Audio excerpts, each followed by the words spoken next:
اس پوری امت کو اللہ نے ایک کام دیا، ایک ذمہ داری دی، اور اس کے لیے اللہ نے چنا ہے۔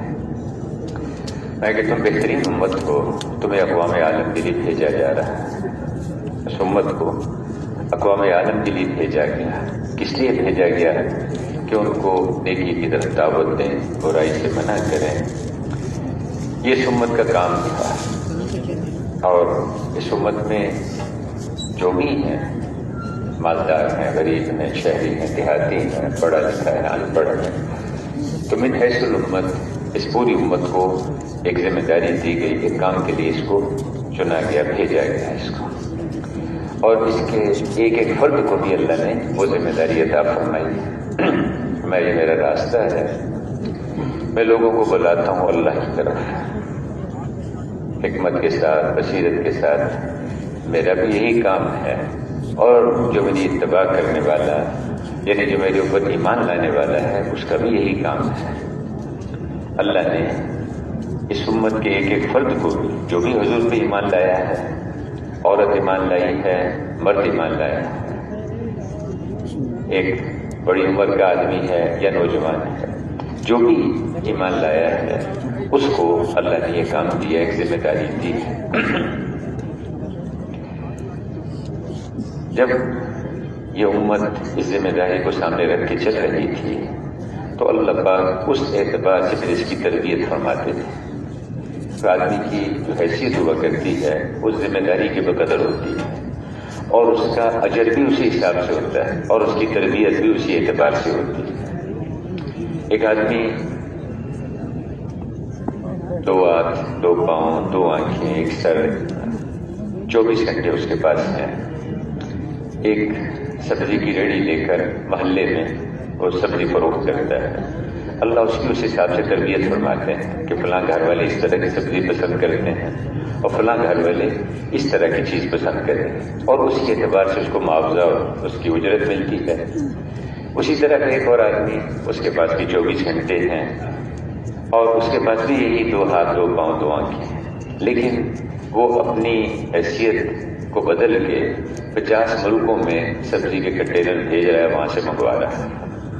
تو اس کو اس اعتبار سے اللہ سجھاتے ہیں کہ فلاں ملک والے اس طرح کی چیز پسند کرتے ہیں، اور فلاں ملک والوں کی یہ ضرورت ہے، فلاں ملک میں اس طرح سے تمہیں اس چیز کو پہنچانا ہے۔ تربیت اللہ کرتے ہیں، سجھاتے ہیں اس کو طریقے، اور پھر معاوضہ بھی اس کو اسی حساب سے ملتا ہے۔ میرے محترم بھائی اور بزرگوں، اس امت کا بچہ اس کو اللہ نے ایک بہت بڑی ذمہ داری دی تھی، ایک بہت بڑا کام کیا تھا، لیکن ہم اس ذمہ داری کو بھول گئے، اور صرف بھولے نہیں بلکہ نسیم منسیہ، ذہنوں سے نکل گیا، سوچ سے نکل گیا، یاد کرانے پر بھی یاد نہیں آتا۔ دیکھیے، کوئی شخص راستہ بھول جائے تو اس کو تو رہنمائی کی جا سکتی ہے۔ ایک آدمی کو نہیں یہاں سے جانا تھا، اس کو گوادر کی طرف کو، لیکن چل پڑا لاہور کی طرف کو، تو کسی سے بھی پوچھے گا بھائی یہ راستہ جو ہے یہ گوادر کو نہیں جاتا، یہ لاہور کو جا رہا ہے، تم سے غلطی ہو گئی، اس راستے میں چل پڑو۔ بیچ میں بھی جا کے پوچھے گا، اس کو واپس کر کے ادھر موڑ دیا جائے گا اگر راستہ بھول جائے۔ لیکن اگر منزل ہی بھول چکا ہو، اس کو کون راستہ بتائے گا؟ بھائی کہاں جانا ہے تجھے؟ مجھے تو بھائی اس کو من جانا کہاں ہے، تمہیں پہنچنا کہاں ہے، وہ تو مجھے پتہ نہیں۔ تو من حیث الامت ہم صرف راستے سے نہیں بھٹکے، راستے سے پچھلے نہیں، بلکہ ہم اپنی منزل کو بھول گئے۔ اس امت کو اللہ نے بہت بڑی حیثیت اور بہت بڑی ذمہ داری دی تھی، بہت بڑا کام دیا تھا اللہ نے۔ اس کے تذکرے، اس کا کہنا سننا اس کام میں تھوڑا تھوڑا آنا شروع ہوا، اور کچھ اس کا احساس بھی، اللہ کا شکر ہے، یعنی اللہ کے فضل سے ایک درجے میں اس کا احساس بھی آنا شروع ہوا ہے، لیکن ابھی بہت آگے بڑھنا ہے۔ اس امت کو میرے بھائیوں بہت بڑا کام اللہ نے دیا، اقوام عالم کی طرف بھیجا۔ اس لیے حضرات صحابہ کرام اپنی حیثیت کو بہت اچھی طرح سمجھتے تھے۔ جب ربیع بن عامر رضی اللہ عنہ رستم کے ہاں گئے. اب رستم کون ہے؟ یہ اس وقت کی جو فارس کی حکومت تھی اس کا سپہ سالار تھا، فوج تھا.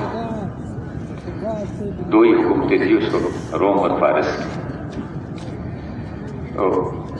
اس نے پوچھا کہ تم لوگ ہمارے پاس کیوں آئے ہو؟ تو انہوں نے جواب میں کیا کہا کہ دیکھو ہم آئے نہیں، اللہ نے ہمیں بھیجا ہے. اللہ نے تمہاری طرف، یہ اتنی بڑی بات ہے کہ اللہ نے بھیجا ہے. یہ معمولی بات نہیں کہ بھیجنے والا کون ہے اس کو دیکھو. ہم خود نہیں آئے، اللہ نے ہمیں بھیجا، ہم اللہ کے نمائندے ہیں. ذرا خیال سے بات کرنا. جو اللہ نے موسیٰ علیہ السلام سے کیا کہا، اے موسیٰ اب جائیے اور جا کے آپ دعوت دیجیے، بات کیجیے. کہا کہ میرے بھائی کو بھی ساتھ کر دیں. کہا اچھا ٹھیک ہے، بھائی کو بھی ساتھ دیجیے اور آپ دونوں جائیے، چل کے جائیں. اور فرمایا کہ دیکھو میں آپ دونوں کے ساتھ ہوں، سن رہا ہوں، دیکھ رہا ہوں. ہمارے وہاں جمشید صاحب اس کو بہت دوسرے انداز سے کہتے تھے کہ میں سن رہا ہوں، کچھ کہے تو صحیح آپ کو، اور میں دیکھ رہا ہوں، کچھ کرے تو صحیح، میں دیکھ رہا ہوں اور میں آپ دونوں کے ساتھ ہوں. یقیناً میں آپ کے ساتھ. اور کس کے پاس جائیے؟ فرما بردار کو کہہ رہے ہیں کہ نافرمان کے پاس جائیے. ان نو طرح وہ باغی ہے، اس کے پاس جائیے، جا کے اس سے بات کیجیے، اس کو دعوت دیجیے، اس کو اللہ کی طرف بلائیے، سمجھائیے اس کو. پھر میرے بھائیو دیکھیے آپ جا کے بات کیجیے، شاید مان جائے، شاید یقین کر لیں، شاید اس کا رخ بدل جائے. یعنی فرعون جیسے کے بارے میں بھی امید رکھو کہ اللہ ہو سکتا ہے اس کے دل کو بھی پلٹ دے. دل تو اللہ کے ہاتھ میں ہے. تو میرے محترم بھائیو، حضرات صحابہ کرام اپنی اس حیثیت کو سمجھتے تھے کہ اللہ نے ہمیں کیوں بھیجا. اس نے پوچھا کہ تم کیوں آئے ہو؟ ہم آئے نہیں، اللہ نے بھیجا ہے. اللہ نے بھیجا، وہ اللہ جو آسمانوں کا پیدا کرنے والا ہے، جس نے زمینوں کو بچھایا ہے، جو ہواؤں کا چلانے والا ہے، جو سردی کو گرمی میں، گرمی کو سردی میں بدلتا ہے. وہ اللہ جو دن کو رات پہ اور رات کو دن پہ لپیٹ دیتا ہے. وہ اللہ جو زندہ میں سے مردہ اور مردہ میں سے زندہ کو نکال کے لاتا ہے. وہ اللہ کی ذات، اس اللہ نے ہمیں بھیجا ہے کہ تم سب کو اللہ کی طرف بلائے. کس لیے بھیجا ہے؟ کہ بندوں کی غلامی، بندوں کی اطاعت، بندوں کی فرما برداری سے نکال کر بندوں کے رب کی بندگی میں لے کر آئے، اللہ کی بندگی میں لے کر آئے. اس لیے اللہ نے ہمیں بھیجا ہے کہ تم اللہ کے بندے بن کے زندگی گزارو، اللہ کے بندے بن کے زندگی گزارو. میرے بھائیو، اس امت کے ایک فرد کو اللہ نے اس لیے چنا، اس لیے بھیجا کہ اقوام عالم کو اس کی طرف بلانا کہ دیکھو اللہ کی بندگی اختیار کرو. اللہ کون ہے اس کا تعارف کرانا. وہ اللہ جس نے آسمانوں کو بنایا، جس نے زمینوں کو بچھایا. وہ اللہ پاک ایک دیہاتی حضور صلی اللہ علیہ وسلم کی مسجد میں آئے. انہوں نے نماز پڑھی، نماز کے بعد دعا مانگی اور دعا ذرا اونچی آواز میں مانگی. آپ سن رہے تھے. جب دعا سے وہ فارغ ہوئے تو آپ نے ان کو قریب بلایا اور کھجور کی گٹھلی کے برابر سونے کا ٹکڑا ان کو دیا. کہا کہ یہ لے لو، اور پوچھا کہ جانتے ہو میں نے تمہیں کیوں دیا؟ کہنے لگے یا رسول اللہ، میں آپ کی برادری میں سے ہوں، اس لیے آپ نے میرے اوپر احسان کیا. میں وہ ٹھیک ہے، لیکن میں نے تمہیں اس لیے دیا کہ تم نے اللہ کی تعریف بہت اچھے لفظوں میں کی. اللہ کی تعریف ہے تو دیہاتی لیکن اللہ کو پہچانتا ہے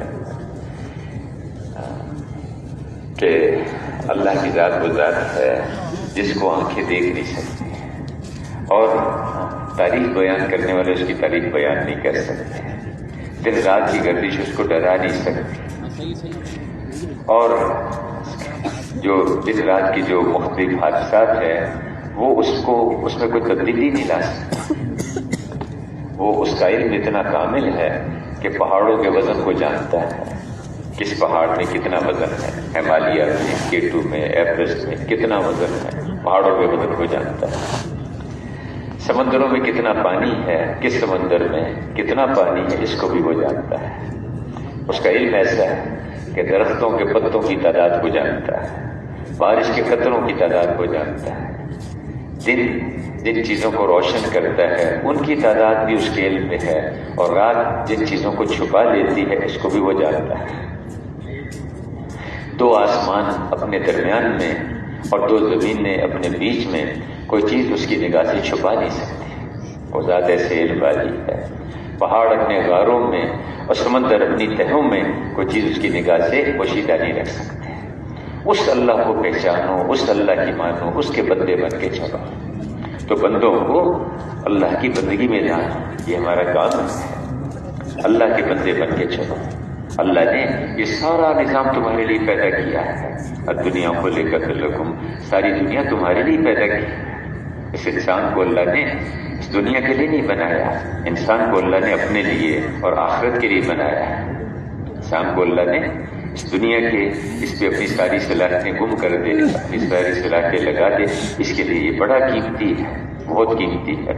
یعنی اس کی انسان کی اہمیت جگہ جگہ فرمائی کہ دیکھو ہم نے اس انسان کو اپنے ہاتھوں سے بنایا ہے، اور قسمیں کھا کے فرمایا، انجیر کی قسم اور زیتون کی قسم اور طور پہاڑ کی قسم کھائی، اور مکہ جیسے مقدس شہر کی قسم کھا کے کہہ رہے ہیں کہ ہم نے بنی آدم کو اس کو بڑے خوبصورت شکل میں اور بڑے خوبصورت پیرائی میں ہم نے اس کو پیدا کیا ہے۔ انسان بڑا قیمتی ہے اور قابل اکرام بنایا ہے اس کو۔ جب آدم علیہ السلام کو پیدا فرمایا، جو سب کے جد امجد اور سب سے کتنی بڑی شرافت کی بات ہے کہ ہم سب کو نبی کی اولاد بنایا ہے۔ کتنے فخر کی بات ہے کہ اگر یہ کہا جائے یعنی اللہ خود یا ابن آدم، اے آدم کی اولاد، وہ آدم کون ہے؟ اللہ کے نبی، یا ابن آدم، اے آدم کے بچوں، آدم کی اولاد۔ تو جب آدم علیہ السلام کو پیدا کیا تو فرشتوں سے کہا کہ ان کے سامنے سجدہ کرو۔ فرشتوں نے سجدہ کیا، اور وہ سجدہ بعض روایت میں آتا ہے کہ وہ سجدہ 100 سال کا رہا، اور بعض جگہ آتا ہے کہ 500 سال تک ان کے سامنے سجدے میں پڑے آدم علیہ السلام کے سامنے۔ تو انسان اس لیے نہیں ہے کہ اس دنیا کی بے قیمت چیزوں کے اوپر اپنی ساری صلاحیتیں لگا دیں، چونکہ اس پوری دنیا کی حیثیت، اس کی قیمت اللہ کے نزدیک ایک مچھر کے پر کے برابر بھی نہیں ہے۔ اگر اتنی بھی ہوتی تو کسی جو اللہ پہ ایمان نہیں رکھتا اس کو شاید ایک گھونٹ پانی کا نہ ملتا، اس کی کوئی قیمت نہیں ہے۔ تو انسان کو اور اس لیے پیدا کیا کہ اپنے رب کو پہچانو اور اس کی بندگی اختیار کرو، اس کی اطاعت، اس کی فرمانبرداری کرو، اللہ کے بندے بن کے چلو۔ اور بندہ کون ہے؟ جو ہر آن ہر گھڑی اپنے مالک کو، اپنے آقا کو دیکھ کر چلے۔ آنکھ وہ دیکھے جس کے دیکھنے سے اس کا مالک خوش ہوتا ہے، وہ نہ دیکھے جس کے دیکھنے پہ اللہ ناراض ہوتا ہے۔ دیکھیے، اسلام مطلق آزادی کا نام نہیں ہے، اسلام پابندیوں کا نام ہے۔ مطلق آزادی یہ حیوانی زندگی ہے، جانور کو پرواہ نہیں ہوتی، چاہے وہ جو چاہے کھا لے، جس کے کھیت میں چاہے گھس جائے، جدھر چاہے۔ تو انسانی زندگی پابندیوں کا نام ہے۔ اگر پابندی نہیں ہے تو وہ انسانی زندگی نہیں ہے۔ پابند کیا گیا کہ دیکھو یہ دیکھنا یہ نہیں دیکھنا، یہ سننا یہ نہیں سننا، یہ بولنا ہے یہ نہیں بولنا، یہاں جانا ہے یہاں نہیں جانا۔ انسان کو پابند بنا کے اس کو پیدا کیا۔ تو میرے انہوں نے ارشاد فرمایا کہ دیکھو ہمیں اللہ نے بھیجا ہے، اور کیوں بھیجا ہے کہ بندوں کو بندوں کی غلامی سے نکالے اور اللہ کی بندگی میں لے کر آئے، اللہ کی بندگی میں لے کر آئے، اللہ کی اطاعت۔ کیونکہ جو آدمی اللہ کی بندگی میں آ جاتا ہے اسے پھر کسی اور کی بندگی نہیں اختیار کرنی پڑتی۔ جو اللہ کے سامنے جھکنا جانتا ہے، یا ایک سجدہ جیسے تو سمجھتا ہے کہ 1000 سجدوں سے دیتا ہے آدمی کو نجات۔ جو اللہ کی غلامی میں آ جاتا ہے اللہ پاک اس کو سب سے نجات دے دیتے ہیں، سب کی غلامی سے اللہ بچا لیتے ہیں۔ تو ہر وقت یہ دیکھنا کہ میرا رب مجھ سے کیا چاہتا ہے، میرا خالق میرا مالک۔ آنکھیں اس نے دی، ہاتھ اس نے دیے، پاؤں اس نے دیے، دل اور دماغ اس نے دیا، دماغ میں سوچنے کی قوت اس نے رکھی۔ تو دھاگے وہ ٹیڑھے کر دے، ماں پاس بٹھانے کو تیار نہیں، باپ کہتا ہے اس کو فلاں جگہ بند کر دو، اس سے خطرہ ہے سب کو۔ چند دھاگے اللہ نے دماغ کے ٹیڑھے کر دیے۔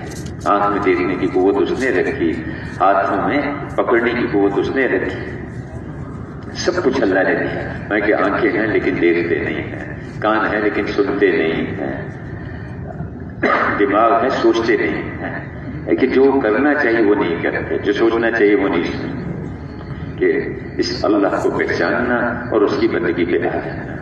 ہر انسان کو یہ بات سمجھانے کی ہے کہ تم یہ جو سارا کائنات کا نظام جو بنا ہوا ہے اس کو دیکھو اور اس سے اس کے بنانے والے کو پہچانو۔ یہ سورج کون نکال رہا ہے، کون اس کو غروب کر رہا ہے، کون ہے جو یہ ہواؤں کا نظام چلا رہا ہے، اس سارے نظام کو دیکھو اور اس کے بنانے والے کی بندگی اور اس کی اطاعت کرو۔ اس ساری کائنات کو اللہ نے اس لیے بنایا کہ اس کو دیکھ کے اس کے چلانے والے کو، بنانے والے کو، اس کو پہچانو اور پھر اس کی اطاعت، اس کی بندگی کرو۔ تو بندوں کو بندوں کی غلامی سے نکال کر اللہ کی بندگی میں لے کر آنا، یہ ہمارا کام ہے، یہ ہماری ذمہ داری ہے۔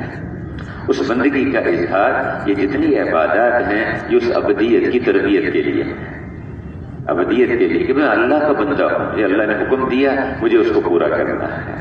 دن میں 5 دفعہ اذان کی آواز آتی ہے، حی علی الصلاۃ، حی علی الفلاح، آؤ اور نماز کی طرف آؤ، اللہ کے بندے بنو اور اللہ کی بندگی والی زندگی اختیار کرو۔ اس پر اللہ تمہیں دنیا اور آخرت میں کامیابیاں عطا فرمائے گا، عزتیں دے گا، بلندیاں دے گا۔ کیونکہ میرے بھائیوں بزرگوں، جیسے اللہ پاک اس کائنات کے خالق ہیں، وہ اس کے مالک ہیں، وہی اس کے رب ہیں، تو جتنے حالات یہاں آتے ہیں وہ سارے حالات بھی اللہ ہی کی طرف سے آتے ہیں۔ چاہے کسی فرد کے اوپر حالات آتے ہیں، چاہے کسی قوم کے اوپر آتے ہیں، چاہے کسی ملک کے اوپر حالات آتے ہیں، یہ حالات کے خالق اللہ ہے۔ حالات چیزوں سے نہیں نکلتے، دکھائی دیتے ہیں نکلتے ہوئے۔ حالات اللہ کے خزانوں سے آتے ہیں، آسمانوں سے آتے ہیں۔ مومن امن دینے والے اللہ پاک ہیں، امن اللہ کے خزانوں سے ملے گا۔ معز عزت دینے والے اللہ ہیں، عزت اللہ کے خزانوں سے ملے گی، چاہے وہ عزت کے اسباب کے ذریعے عزت دے دیں، چاہے عزت کے اسباب کے بغیر عزت دے دیں، اور چاہے ذلت کے اسباب جمع ہو جائیں اس میں سے عزت نکال کے لیں۔ فرعون نے کیا کہا موسیٰ علیہ السلام سے جب وہ ظاہری اسباب پہ گیا تو کہا کہ میں عزت والا ہوں، کیوں کہ میں پورے ملک مصر کا مالک ہوں، میرا سکہ اس پہ چلتا ہے اور میرے محلات کے نیچے نہریں بہتی ہیں، اقتدار بھی ہے میرے پاس، مال بھی ہے میرے پاس، اور تم مہین جھونپڑی میں رہنے والے، ایک چوگا پہننے والے، تمہاری کیا حیثیت ہے؟ ہاں تمہاری حیثیت، میں بڑا، میں عزت والا۔ تو اب موسیٰ علیہ السلام نے کیا کہا کہ کہ تم وہی موسیٰ ہو نا جو میرے گھر میں پلا بڑا تھا، اور پھر میرے آدمی کو مار کے تو یہاں سے بھاگ گیا تھا، وہی موسیٰ ہے نا؟ تو کیا فرمایا کہ ہاں میں وہی موسیٰ ہوں، لیکن اب میں رسول رب العالمین، میں اللہ کا نمائندہ ہوں، رب العالمین کا نمائندہ، اس نے مجھے بھیجا، نہ اس کے مال سے، نہ اس کی حکومت سے، نہ اس کی فوجوں سے، نہ اس کے ہتھیاروں سے، ایک ذرہ برابر اس کا تاثر نہیں کہ میں رسول رب العالمین ہوں، رب العالمین نے مجھے بھیجا ہے۔ کون رب العالمین؟ کس کی بات کر رہا ہے؟ تو اپنے آپ کو کہہ رہا تھا کہ میں ہی رب ہوں۔ میرے آدمی اصل میں یہ کبر کی انتہا ہوتی ہے۔ آدمی جب بگاڑ کے اوپر چلتا ہے تو سب سے پہلے اس کے اندر یہ بات آتی ہے کہ میں دوسروں سے اچھا ہوں، میں دوسروں سے بہتر ہوں۔ اللہ کے ہر مسلمان کو فی الحال اپنے سے بہتر سمجھنا ضروری ہے، اور ہر غیر مسلم کو بھی فی الحال آئندہ کے اعتبار سے ہو سکتا ہے اللہ پاک اس کو ہدایت دے کے کہاں سے کہاں پہنچا دے۔ کہ ایک وقت میں ایک آدمی تلوار لے کے گھر سے نکلتا ہے اور سید الانبیاء صلی اللہ علیہ وسلم کو قتل کرنے کا فیصلہ کر کے نکلا، نعوذ باللہ کائنات کا بدبخت ترین انسان بننے کا فیصلہ کر کے گھر سے چلا، لیکن اسی شخص کے بارے میں چند دنوں کے بعد اللہ کے رسول فرماتے ہیں میرے بعد کوئی نبی نہیں، اگر کوئی نبی ہوتا تو یہی شخص نبی بنتا۔ کیا پتہ کسی کو اللہ پاک کہاں سے کہاں پہنچا دے، اور اپنا کچھ پتہ نہیں ہے، کچھ پتہ نہیں ہے۔ امام احمد بن حنبل رحمۃ اللہ علیہ، موت کا وقت آیا تو شیطان نے کہا کہ آپ میرے ہاتھ سے بچ گئے، کہا نہیں ابھی ہے، ابھی ہے، ابھی ہے، جب تک جان باقی ہے ابھی ہے۔ تو اب وہ موسیٰ علیہ السلام نے اس کے پاس گئے تو کہا کہ تو وہی موسیٰ ہو نا جو میرے آدمی کو کہیں، وہی موسیٰ ہوں، لیکن میں رسول رب العالمین ہوں، مجھے اللہ رب العالمین نے بھیجا ہے۔ اور اس نے کہا کون رب العالمین، کس کی بات کر رہے ہیں؟ کہتا ہے وہ ذات جس نے آسمانوں کو بنایا ہے اور جس نے زمینوں کو پیدا کیا ہے، میں اس خدا کا نمائندہ بن کے آیا ہوں، تیری کیا حیثیت ہے؟ میں اس خدا کی طرف سے آیا ہوں جس نے آسمانوں کو. اب اس کا جواب تو کوئی بنتا نہیں ہے. انبیاء علیہ السلام بہت سادہ طریقے سے اور بہت آسان کر کے دعوت دیتے ہیں، یعنی ایسے ہے کہ اس کا کوئی عامی سے عامی آدمی اس کو سمجھ سکتا ہے اگر سمجھنے پر آئے، لیکن ضد اور اناج اس کا کوئی علاج نہیں ہے.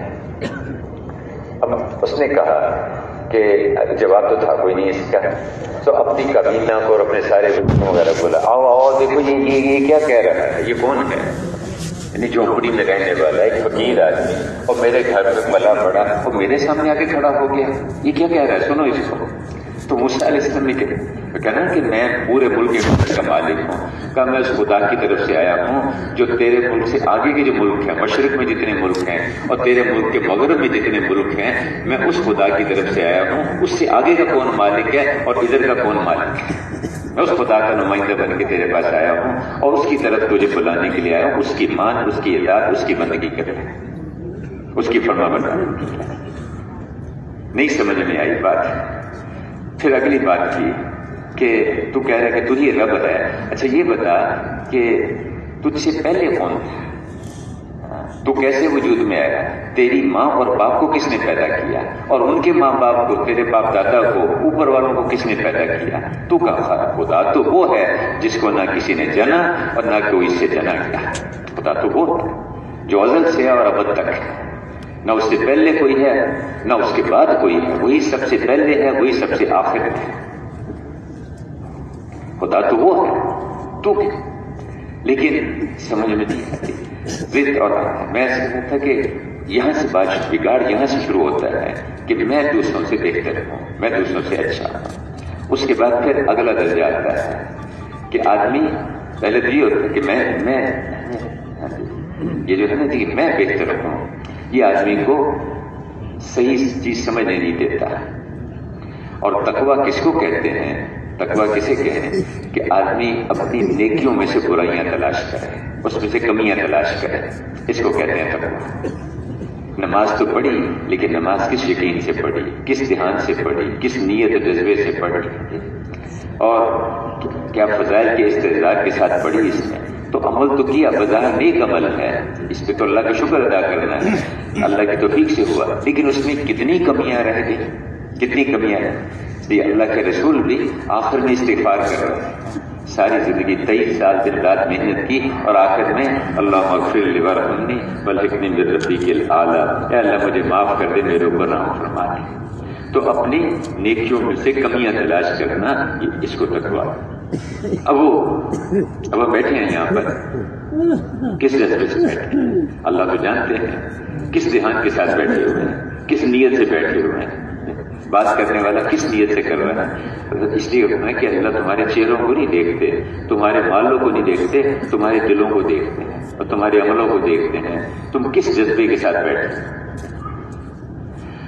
تو اگلا درجہ کیا آتا ہے؟ آدمی جب بگاڑ کے رخ پر چلتا ہے پھر کیا کہتا ہے کہ ہاں دوسروں میں اس میں یہ کمی، اس میں یہ کمی، اس میں یہ کمی، اور اپنی خوبیاں. یہاں سے کبر کا دروازہ اس پہ کھل جاتا ہے. اور کبر اللہ کی چادر ہے جو اس کو کھینچتا ہے، پھر اللہ پاک اس کے ٹکڑے کر دیتا ہے.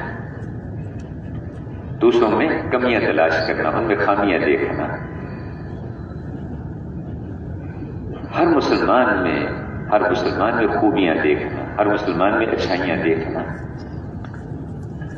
شہد کی مکھی اور گندگی کی مکھی دونوں میں فرق ہے. مکھی وہ بھی ہے، مکھی وہ بھی ہے، لیکن گندگی کی مکھی کیا کرتی ہے؟ سب چیزوں کو چھوڑ کے جا کے گندگی پہ کچرے پہ بیٹھے گی، اس سے جراثیم اور بیماریاں پھیل لیں گی.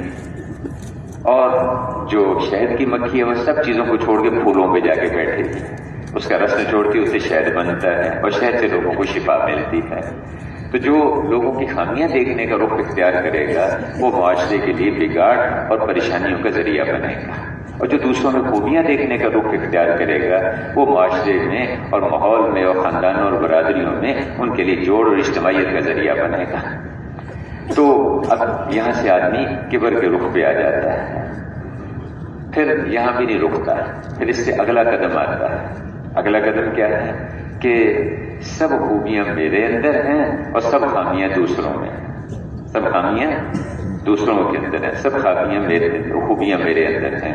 اور یہ وہ بات ہے جو اللہ پاک اپنے بارے میں کہتے ہیں الحمدللہ رب العالمین، سب تعریفیں اللہ کے لیے ہیں۔ یہ بڑا خطرناک راستہ ہے۔ پھر چلتے چلتے وہ فرعون جو کہا کہ میں ہی خدا ہوں، اور نمرود نے کہا کہ میں ہی خدا ہوں، میرے سامنے سجدہ کرو، میں ہی خدا ہوں، تو انسان کو دھوکہ لگ جاتا ہے۔ تو اب وہ موسیٰ علیہ السلام نے اس کے بات کی، سمجھایا اس کو کہ دیکھو میں رب العالمین کا بھیجا ہوں، اس نے مجھے بھیجا ہے، تو اللہ کی طرف بلانا، اللہ کی طرف دعوت دینا۔ اللہ پاک کون ہے؟ وہ ذات ہے جس نے آسمانوں کو بنایا ہے، جس نے زمینوں کو بچھایا ہے، سادہ طریقے سے، آسان طریقے سے۔ ابراہیم علیہ السلام نمرود کے پاس جاتے ہیں اور جا کے اس کو دعوت دیتے ہیں، اس کی قوم کو سمجھاتے ہیں کہ دیکھو میں اس خدا کی طرف بلا رہا ہوں جو زندہ کرتا ہے مارتا ہے، جو زندہ کرتا ہے اور مارتا ہے۔ تو اب وہ ابراہیم علیہ السلام کی بات سمجھ میں نہیں آئی۔ اب جس قیدی کو عدالت نے چھوڑنا فیصلہ کر رکھا تھا اس کو بلا کے پھانسی دے دی، اور جس کو پھانسی دینا طے کر رکھا تھا اس کو چھوڑ دیا۔ تو کہا دیکھو میں زندہ بھی کرتا ہوں مارتا بھی ہوں۔ اب ابراہیم علیہ السلام کا یہ بیچارہ عقل سے گورا ہے، یہ اتنی سادہ سی بات بھی نہیں سمجھ سکا، اس سے بھی اور آسان کر کے کہا اچھا میں اس خدا کی طرف تجھے بلا رہا ہوں جو سورج کو مشرق سے نکالتے مغرب میں غروب کرتا ہے، تو خدا ہے تو مغرب سے نکال کے دکھاتے ہیں۔ بہت اللہ جی کا مبہوت ہو کے رہ گیا، یہ کیا بات ہے، یہ کیا بات کہی؟ میرے بھائیو، اللہ کی طرف بلانا، اللہ کی طرف اللہ کا تعارف کرانا، اپنی ذات خود بھی سمجھنا کہ اللہ کون ہے، وہ اللہ پاک ہے جس اللہ نے سارے نظام کو بنایا ہے، ہم اس کی بندگی اختیار کریں گے، اس کی اطاعت کریں گے۔ تو یہ جتنی میں کرتے کی عبادات ہیں یہ اس تربیت کے لیے ہیں کہ آدمی اللہ کا بندہ بن کے چلے۔ اس میں حج تو زندگی میں ایک دفعہ۔ اچھا یہ جتنی عبادتیں ہیں دیکھیے یہ اللہ کے خزانوں سے لینے کا راستہ ہے۔ میں حج کرو غنی ہو جاؤ گے، مالدار ہو جاؤ گے۔ اجی 10-15 لاکھ خرچ کر کے آ رہے ہیں، اللہ اور اللہ کے رسول بتا رہے ہیں کہ تم مالدار ہو جاؤ گے، حج کرو۔ بار بار کہا جو عمرہ آدمی کو غنی بنا دیتا ہے۔ اسی طرح روزہ ہے کہ روزہ رکھو، روزے اس لیے تمہارے پر فرض کیے گئے تاکہ تم متقی بنو، تقوی والے بنو۔ پہلی امتوں پر بھی فرض کیے گئے تھے، اور جو تقوی والے ہوں گے اللہ پاک ہر تنگی سے ان کے لیے راستہ نکال دیں گے، ہر تنگی سے، ہر ضیق سے، ہر پریشانی سے اللہ راستہ نکال دیں گے، اور ایسی جگہ سے اللہ ان کو رزق دیں گے جہاں سے وہ سوچ بھی نہیں سکتے، ہر تنگی سے راستہ نکال دیں گے۔ کوئی پریشانی آ جائے میں تقوی اختیار کرو۔ اللہ پاک وہ جو صحابی قید ہو گئے تو انہوں نے کسی طرح پیغام بھجوایا حضور تک کہ جی وہ قید میں پھنس گیا ہو، تو ان کے والد کے ذریعے سے پیغام پہنچا، دشمنوں نے قید کر دیا، ہاتھ پاؤں بھی رسیوں سے زنجیروں سے باندھ دیے ہیں، اندر جیل میں بند کیا ہوا ہے۔ تو آپ نے ان سے پیغام بھیجا کہ بھائی ان سے کہیے کہ یہ تقوی اختیار کریں، تقوی اختیار کریں، اور ایک دعا آپ نے بتا دی لا حول ولا قوت الا باللہ، اس کی کثرت کریں۔ بعض جگہ ایک اور دعا بھی آتی ہے بنا دی کہ وہ جو چند آیتیں ہیں قرآن کی کا ان کا اہتمام کریں۔ وہ اللہ کی شان ہے، وہ کرتے رہے، لیکن اللہ اور اللہ کے رسول کی بات پہ پورا یقین ہے۔ جو اللہ نے کہا، جو اللہ کا یہ رسول نے کہا پکی بات ہے، اس میں کوئی تردد نہیں، پورے یقین سے کرتے رہے۔ اور تھوڑے دنوں میں ایک رات میں اللہ نے ان کی ساری زنجیریں توڑ دی، اور پھر اس میں سے باہر بھی نکال دیا اللہ نے، اور ان کے جتنے جانور تھے ان کا سب سو رہے تھے جو باہر تھے پہرے دار وغیرہ، ان جانوروں کے خاص آواز وہ نکالتے ہیں، جانور ان کے پیچھے چل پڑے، اور صبح پہنچے تو عوف بن مالک ان کے والد، یہ آواز تو عوف بن مالک کی لگتی ہے، تو کہاں صبح اتنے، وہ ماں نے کہا وہ تو قید میں پڑا ہوا ہے، جیل میں پڑا ہوا ہے، کہاں جو ہے وہ اس وقت میں کہ نہیں دیکھا، باہر جا کے دیکھا تو وہ اتنے سارے جانوروں کے ساتھ وہاں پہنچ گئے۔ میں کہ جو تقوی اختیار کرتا ہے اللہ ہر ضیق، ہر تنگی میں سے راستہ نکال دیتے ہیں، اور ایسی جگہ سے رزق دیتے ہیں جہاں سے وہ سوچ بھی نہیں سکتا، ایسی جگہ سے رزق دیتے ہیں۔ ایک صحابی دیکھیے یہ ہر مسلمان کو یہ بات سمجھانے کی ہے کہ دیکھو اب یہ راستے ہیں، یہ اعمال ہیں. جیسے آدمی سمجھنا کہ ڈگری ہے، ارے بڑی ڈگری ہوگی تو شاید بڑے پیمانے پہ کام بن جائیں گے، بڑا کارخانہ لگاؤ گے تو بڑے پیمانے پہ کام بنیں گے. وہاں تو راستہ ہی اور ہے، راستہ ہی اور. جیسے یعنی تقویٰ اختیار کرو، اس پہ اللہ کام بنائیں گے. عبادات ہیں، اللہ کے خزانوں سے لینے کا راستہ ہے. پہلے لوگ بچوں کو اس پہ کھڑا کرتے ہیں، وہ اپنے پیروں پہ کھڑا ہو گیا. اب تو مطلب بدل گیا نا کہ جی ملا کی دوڑ مسجد تک، اس کو ازراہ مزراہ دے لیا گیا. حالانکہ واقعتاً یہ بات تھی کہ ذرا سی ہوا بھی تیز چلتی تھی تو اللہ والے مسجد کی طرف کو دوڑتے تھے. ذرا سی کوئی بیماری آ گئی مسجد، ابو ہریرہ اٹھ نماز پڑھ، نماز میں شفا ہے. بھوک آ گئی مسجد کی طرف کو چلے، جا کے نماز پڑھی. تو ملا کی دوڑ مسجد تک. ملا کی دوڑ، اللہ کرے مسلمان کی دوڑ مسجد تک ہو جائے. کہتے جی اپنے پیروں پہ کھڑا ہو گیا، اپنے پیروں پہ کھڑا ہو گیا. پہلے لوگ کیا کہتے تھے کہ اس نے اللہ کے سامنے قیام میں کھڑے ہو کے نماز کے ذریعے سے اللہ کے خزانوں سے لینا سیکھ لیا. اس کو کہتے تھے اپنے پاؤں پہ کھڑا ہو گیا. اب مطلب بدل گیا اور اپنے پاؤں پہ.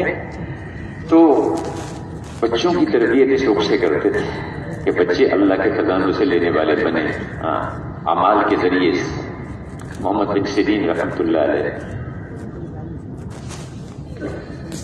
ایک جگہ انہوں نے مغرب کی نماز پڑھی، تو نماز کے بعد دیکھا تو ایک 10-11 سال کا بچہ، اس نے بھی نماز پڑھی.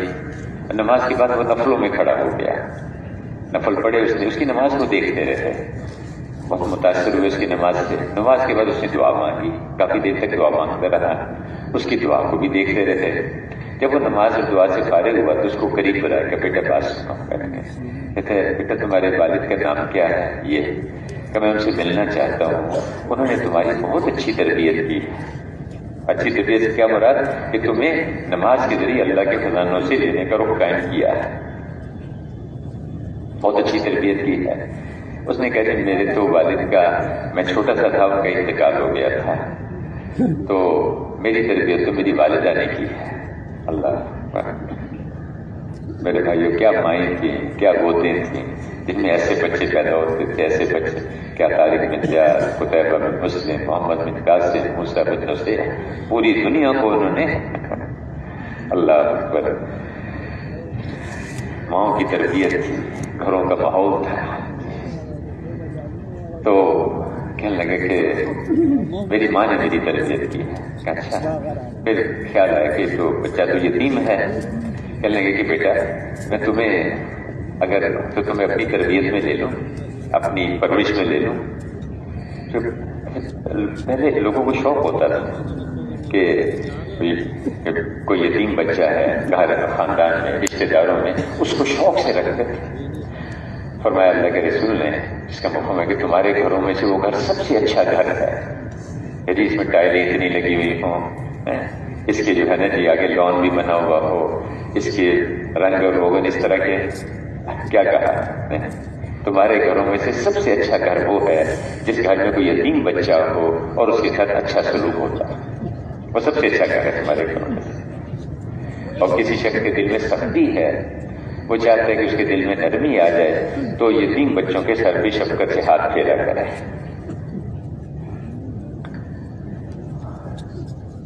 تو انہوں نے کہا کہ بیٹا میں تمہیں اپنی پرورش میں لے لوں. انہوں نے کہا کہ میری کچھ باتیں ہیں، آپ سن لیں، پھر جیسے آپ فرمائیں گے.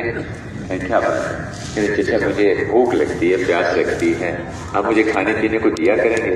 بیٹا پرورش میں لے رہا تو اس کا مطلب یہی ہے. اچھا مجھے سردی گرمی بھی لگتی ہے تو اس کا بھی انتظام کریں گے؟ تو اس کا بھی انتظام کروں گا. کیا میں بیمار ہو جاتا ہوں تو مجھے آپ شفا اور صحت بھی دیں گے؟ خاموش ہو گئے. کہ بیٹا دوائی تو میں لا کے دے سکتا ہوں، شفا اور صحت تو اللہ دیتا ہے، اللہ دے گا. اچھا میں مر جاؤں گا تو مجھے دوبارہ زندہ بھی کریں گے؟ زندگی اور موت تو اللہ کے قبضے میں ہے. کہنے لگے کہ اچھا تو پھر آپ میرے آدھے کام کریں گے، آدھے کام آپ نہیں کریں گے میرے.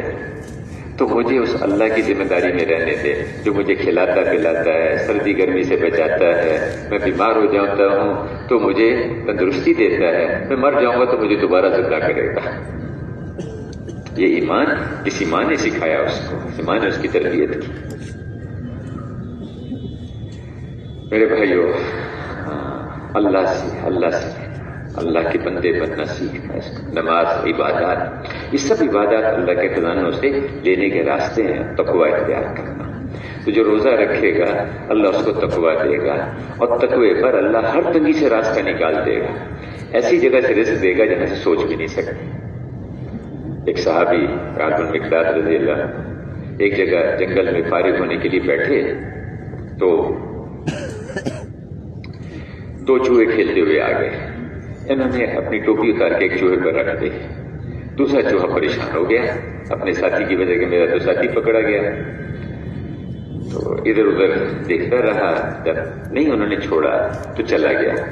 تھوڑی دیر کے بعد آیا تو اس کے منہ میں سونے کا ایک سکہ تھا جس کو اشرفی یا دینار کہتے ہیں۔ آج کے زمانے میں تقریباً اس کی قیمت کو 70-80 ہزار روپے کے قریب بنتی ہے ایک سکے کی قیمت۔ وہ سامنے لا کے ڈال دیا اور دیکھنے لگا، میرے ساتھی کو چھوڑ دیں آپ، نہیں چھوڑا، پھر چلا گیا، پھر گیا اور ایک سکہ اور لا کے سامنے رکھ دیا، پھر دیکھا کہ اب چھوڑ دیں، اب بھی نہیں چھوڑا، پھر گیا تیسرا سکہ لیا، کرتے کرتے 17 اشرفیاں سامنے لا کے رکھ دی، پھر بھی نہیں چھوڑا انہوں نے۔ اب پھر گیا اور جا کے وہ جو خالی تھیلی رہ گئی تھی نا اپنے دل سے وہ بھی نکال کے لیا، وہ بھی سامنے لا کے رکھ دی۔ اب دیکھنے لگا کہ اب تو چھوڑ دو، کچھ نہیں رہا میرے پاس دینے کے لیے۔ انہوں نے وہ ٹوپی جو ہے وہ اپنی سر سے ہٹائی، اب دونوں چوہے کھیلتے ہوئے چلے گئے۔ انہوں نے وہ اشرفیاں اس تھیلی میں ڈالی اور لے کے حضور کے پاس آ گئے۔ سارا قصہ آپ کو سنایا، آپ نے کچھ باتیں پوچھی ان سے، اس کے بعد سنایا کہ دیکھو یہ روزی ہے جو اللہ نے تمہیں غیب سے عطا فرمائی ہے، چونکہ جو تقوی اختیار کرتا ہے اللہ پاک اس کو غیب سے روزی عطا فرماتا ہے، ایسی جگہ سے جہاں سے وہ گمان بھی نہیں کر سکتا۔ اللہ کی ذات پر اعتماد کرنا، یہ عبادات اللہ کے خزانوں سے لینے کے راستے ہیں۔ ہر مسلمان کو یہ بات سمجھانے کی ہے کہ بھائی تم اللہ کے خزانوں سے لینے والے بنو، کہاں تم بھیک مانگتے پھرتے ہو، ملکوں کے پاس کشکول لے کے پھرتے ہو، جی فلاں حکومت والے ہماری مدد کرتے ہیں، فلاں ملک والے ہمارے، جو اللہ سے مانگنا سیکھو، اللہ سے لینا سیکھو۔ اتنے بڑے بڑے اعمال اللہ نے ہمیں دے دیے ہیں۔ جو زکوٰۃ دیتا ہے اللہ پاک خشکی اور تری میں اس کے مال کی حفاظت کرتے ہیں، ضائع نہیں ہو سکتا اگر زکوٰۃ کا اہتمام کیا جائے۔ صدقہ کرنے والا، صدقہ دینے والا قسم کھا کے فرمایا کہ صدقہ دینے سے مال کم نہیں ہوگا، صدقہ دینے سے مال کم نہیں ہوگا۔ اللہ صدقات کو بڑھاتے ہیں اور سود کو گھٹاتے ہیں۔ یہ اللہ کے رسول کی دی ہوئی خبریں ہیں، اور اللہ سے زیادہ سچا کون ہے؟ اللہ کے رسول سے زیادہ سچا کون ہے؟ ان کی دی ہوئی خبریں ہیں کہ جو صدقہ کرنے سے مال کم نہیں ہوتا اور صدقے کو اللہ بڑھاتے ہیں۔ اللہ ہے کہ جو اپنے رشتہ داروں پر خرچ کرتا ہے، رشتہ داروں کے ساتھ اچھا سلوک کرتا ہے، اللہ پاک اس کے مال کو بڑھا دیتے ہیں، اس کی عمر کو بھی لمبا کر دیتے ہیں، اس کی عمر کو بھی لمبا کر دیتے ہیں، اس کے مال کو بھی بڑھا دیتے ہیں۔ اللہ کا ایک نظام ہے اوپر سے۔ حضرت زبیر بن عوام رضی اللہ عنہ حضور صلی اللہ علیہ وسلم کے خوبوزاد بھائی ہیں، آپ نے ان کے امامے کا پچھلا شملہ جو ہے پکڑا، ان کو متوجہ کیا، کہا کہ اے زبیر میں اللہ کا قاصد ہوں تمہاری طرف خاص طور سے اور باقی لوگوں کی طرف عام طور سے۔ مطلب یہ کہ میں چند باتیں تمہیں خاص طور سے کہنے لگا ہوں، تمہیں توجہ سے سنا۔ اس میں کچھ باتیں آپ نے ارشاد میں کہ اس میں سے چند کہ زبیر خرچ کر عرش والے سے کمی کا خوف نہ کر، عرش والے سے کمی کا خوف نہ کر۔ رزق کا دروازہ 7 آسمانوں سے اوپر اللہ کے عرش کے ساتھ جڑا ہوا ہے۔ نوکری کا راستہ، ملازمت، یہ اسباب اللہ نے بنائے ہیں، کوئی ان کا انکار نہیں ہے، یہ اپنی جگہ ٹھیک ہے۔ اللہ نے ایک نظام بنایا ہے دنیا کا، تو لیکن روزی وفی السماء رزقکم، تمہاری روزی آسمانوں میں ہے اور وعدہ کر رکھا ہے تمہیں ملے گی۔ رزق جو ہے وہ آسمانوں سے اترتا ہے، کہ رزق کا دروازہ ساتوں آسمانوں سے اوپر اللہ کی عرش کے ساتھ جڑا ہوا ہے، نہ دن میں بند ہوتا ہے نہ رات میں بند ہوتا ہے، ہر روز ہر آدمی پر اس دروازے سے صدقہ ہوتا ہے، اس کی عطا کے بقدر، اس کے صدقے کے بقدر، اس کی نیت کے بقدر اور اس کے خرچ کے بقدر۔ ایسے بیر جو زیادہ خرچ کرتا ہے اس پہ زیادہ خرچ کیا جاتا ہے، جو کمی کرتا ہے اس پہ کمی کر دی جاتی ہے، جو روک لیتا ہے اس سے روک لیا جاتا ہے۔ ایسے بیر سخاوت اللہ پر یقین سے پیدا ہوتی ہے اور بخل اللہ پر شک سے پیدا ہوتا ہے۔ سخاوت اللہ پر یقین سے پیدا ہوتی ہے۔ میرے محترم بھائیو، یہ عبادات اللہ کے خزانوں سے لینے کے راستے ہیں کہ آدمی اللہ کا بندہ بن کے عبدیت اور عبادت والی زندگی اختیار کرے۔ یہ راستے ہیں اللہ کے ہاں سے لینے کے ذریعے ہیں یہ۔ اب حج تو زندگی میں ایک دفعہ اور وہ بھی سب پر نہیں، زکوٰۃ سال میں ایک دفعہ وہ بھی سب پر نہیں، روزہ سب پر لیکن سال میں ایک مہینہ، لیکن نماز ایک ایسی عبادت دے دی، نماز ایک ایسا عمل دے دیا جو دن میں 5 دفعہ تو سب پر فرض کر دیا۔ جب تک ہوش ہے بستر پہ لیٹے پڑھ سکتے ہو لیٹ کے پڑھو، بیٹھ کے پڑھ سکتے ہو بیٹھ کے پڑھو، جب تک ہوش ہے سمجھ ہے نماز پڑھنی ہوگی۔ اس کی ترتیب پھر علماء بتاتے ہیں، تفصیل اس کی بتاتے ہیں۔ تو نماز اللہ کے خزانوں سے لینے کا سب سے بڑا راستہ ہے، ہر وقت کا عمل فرض نماز ہے، پھر اس کے ساتھ سنتیں ہیں، کہیں نفل نمازیں، ایسی نفل نمازیں جن کا وقت مقرر ہے، تہجد، چاشت، اشراق ہے، اوابین ہے۔ دیکھیں روزی کی برکت ہم نے چاشت کی نماز میں پائی، چاشت کی نماز میں پائی۔ تہجد کے وقت میں اعلان ہوتا ہے کوئی مانگنے والا جس کو عطا کرنے، ہے کوئی توبہ کرنے والا جس کی توبہ قبول کریں، ہے کوئی سوال کرنے والا جس کا ہم سوال پورا کریں۔ اشراق میں 2 رکعت پڑھ لو، اللہ پاک مقبول حج اور اس کا مقبول حج کا ثواب دے گا، اور 2 رکعت اور پڑھ لو تو سارے دن کے کام اللہ بنا دے گا۔ نماز نفل نمازیں، فرض نمازیں، ایسی نفل نمازیں جن کا وقت مقرر نہیں ہے، تحیت المسجد ہے، تحیت الوضو ہے، صلاۃ التوبہ ہے، اسی طرح اس میں صلاۃ الخسوف ہے، صلاۃ الخسوف ہے۔ قحط آ گیا نماز پڑھ کے اللہ سے مانگو، کہیں تنگی آ گئی، حالات ایسے آ گئے۔ اللہ اکبر، یہ امت جو امت ایمان اور عمل کے راستے سے چمکتی ہے وہ میرے بھائیوں مال اور ملک کے راستے سے کبھی نہیں چمک سکتی، یہ ضابطہ ہے۔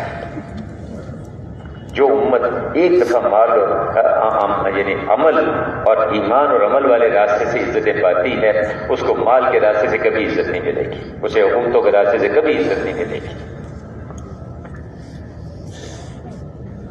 حضرت عمر رضی اللہ عنہ کے زمانے میں مدینہ میں قحط آ گیا، اور اب انہوں نے خط لکھا، اس میں حضرات صحابہ کرام یہ امت کے لیے معیار ہے، نمونہ ہے، میں کہ میرے صحابہ ستاروں کی طرح سے ہیں، جس کے پیچھے بھی چلو گے تم منزل پہ پہنچ جاؤ گے، تم منزل پہ پہنچ جاؤ گے۔ میرے محترم بھائیوں، یعنی اس امت کے ذمہ تھا اقوام عالم کو اس کی طرف رہنمائی کرنا۔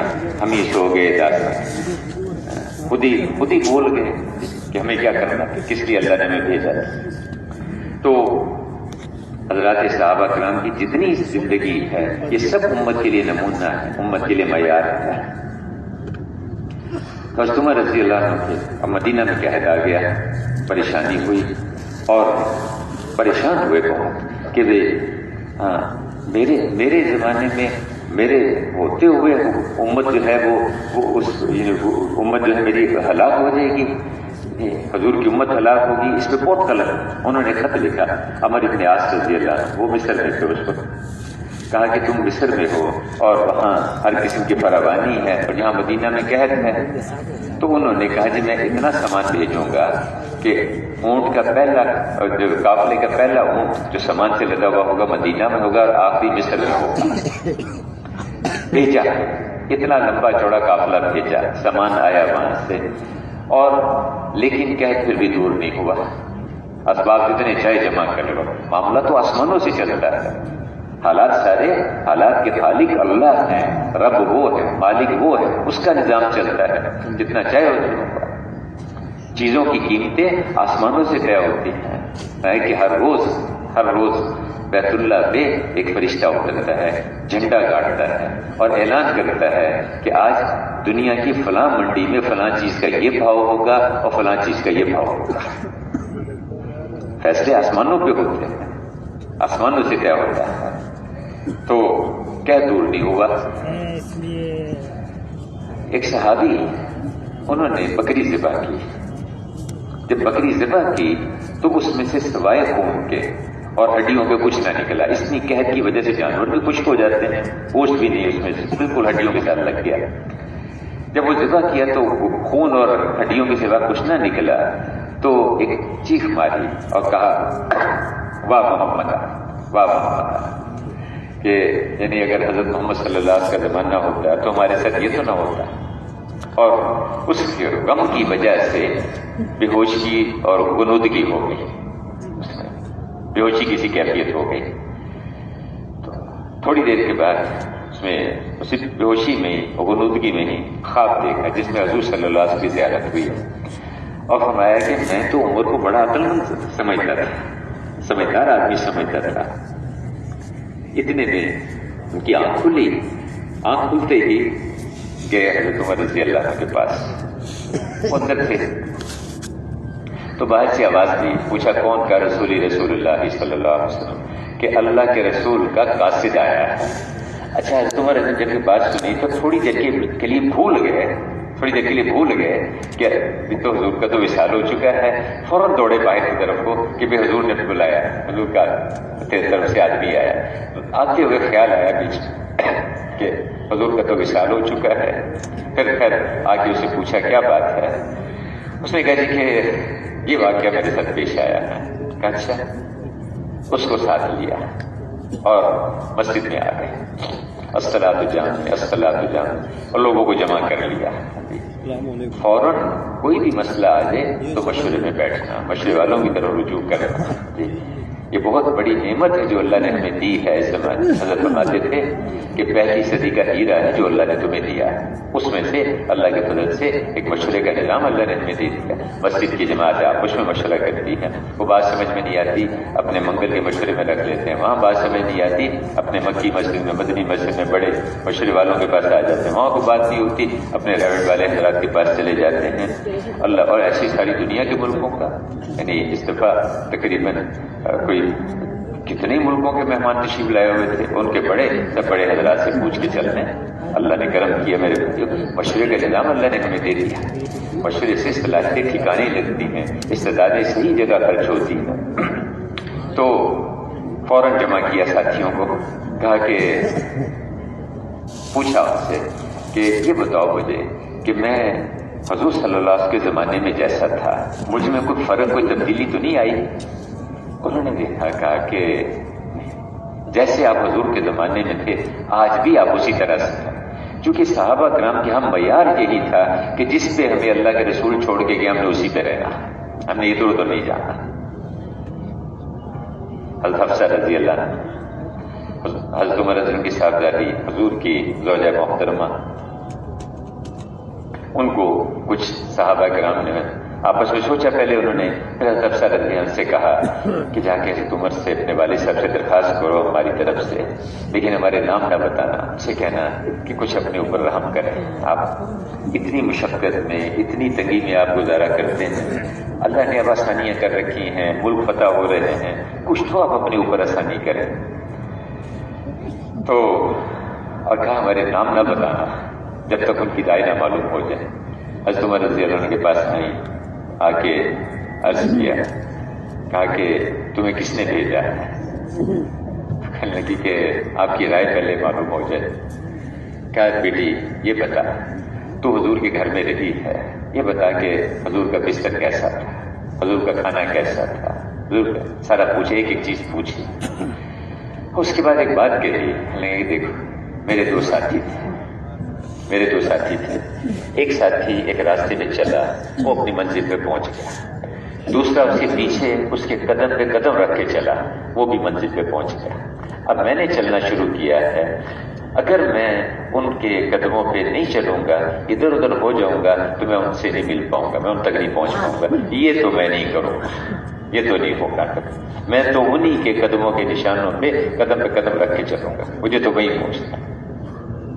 ہمارے لیے معیار یہی ہے کہ جس پہ اللہ کے رسول امت کو چھوڑ کے گئے ہیں ہمیں وہاں پہنچنا ہے، ہمیں اس پہ پہنچنا ہے۔ تو حضرت عمر رضی اللہ عنہ نے کہا، ساتھیوں سے پوچھا کہ بتاؤ یعنی کوئی فرق نہیں آیا، کوئی فرق؟ کہا اچھا اس کی بات سنو۔ ان کو بلا لیا، کہ سارا قصہ بیان کرو۔ اس صحابی نے سارا قصہ بیان کیا، کہ جی یہ ٹھیک کہتا ہے۔ میں کہا کہ عجیب بات، ایک طرف تم مجھے کہہ رہے ہو کہ تمہارے اندر کوئی تبدیلی نہیں آئی، دوسری طرف کہہ رہے ہو کہ یہ بھی ٹھیک کہہ رہے ہیں کہ حضور نے یہ جو فرمایا ہے کہ میں تو عمر کو عقل مند آدمی سمجھتا تھا، اسے کیا ہو گیا؟ کہ یہ ٹھیک کہہ رہا ہے۔ کہ کیا مطلب؟ بات یہ ہے کہ آپ تو اللہ کے رسول کے خلیفہ ہیں، آپ تو اللہ کے رسول کے خلیفہ ہیں، آپ کہاں ان انتظامات کے چکر میں پڑ گئے؟ آپ تو اعمال والے ہیں، اعمال والے ہیں۔ اس موقع کا حکم دیکھیں، اس موقع کا عمل دیکھیں۔ فوراً تنبہ ہوا اور ساتھیوں کو ساتھ لیا کہ اس موقع پر تو نماز استسقاء پڑھنی چاہیے۔ باہر لے گئے اور اس کی نماز استسقاء کا طریقہ علماء کرام بتاتے ہیں۔ نماز پڑھی اور خوب روئے، اس خود بھی روئے، سارا مجمع بھی روئے اور دعا مانگی، مانگتے رہے۔ اتنے میں آسمانوں سے بادل آنا شروع ہو گئے اور بادلوں سے آواز آئی، عطاک الغوث یا ابا الحفص، اے حفصہ کے باپ، اللہ کی مدد آ گئی، اللہ کی مدد آ گئی۔ اور بارش برسی اور سارا قحط اللہ نے دور کر دیا۔ یہ امت اللہ کے خزانوں سے لینے والی تھی، عبادت کے ذریعے، نماز کے ذریعے، روزے کے ذریعے اور میرے بھائیوں اعمال کے ذریعے اللہ کے خزانوں سے لینا، دعاؤں کے ذریعے اللہ سے لینے والے۔ اللہ نے دعا والا راستہ دے دیا اس امت کو، دعاؤں والا راستہ۔ ہر موقع کی دعا، ہر موقع کی دعا۔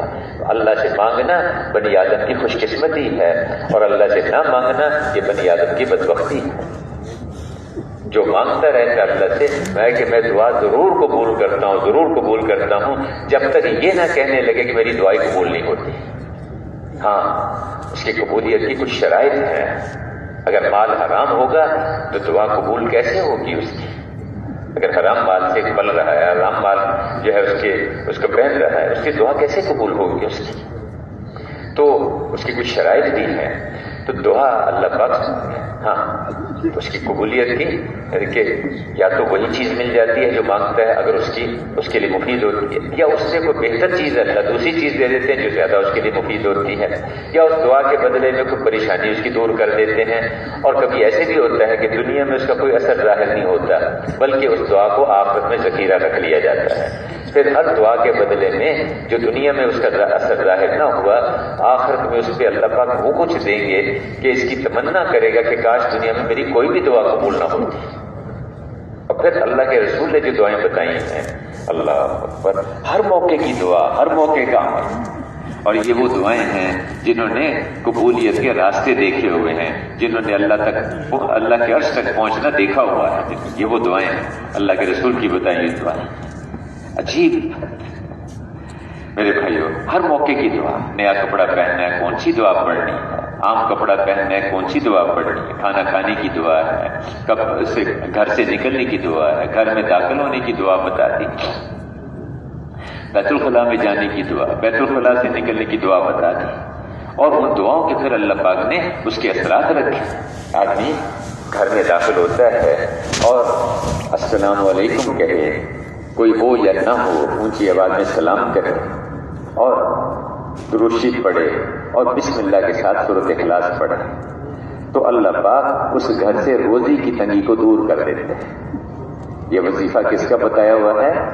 یہ اللہ کے رسول کا بتایا وظیفہ۔ اس گھر سے روزی کی تنگی دور ہو جاتی ہے۔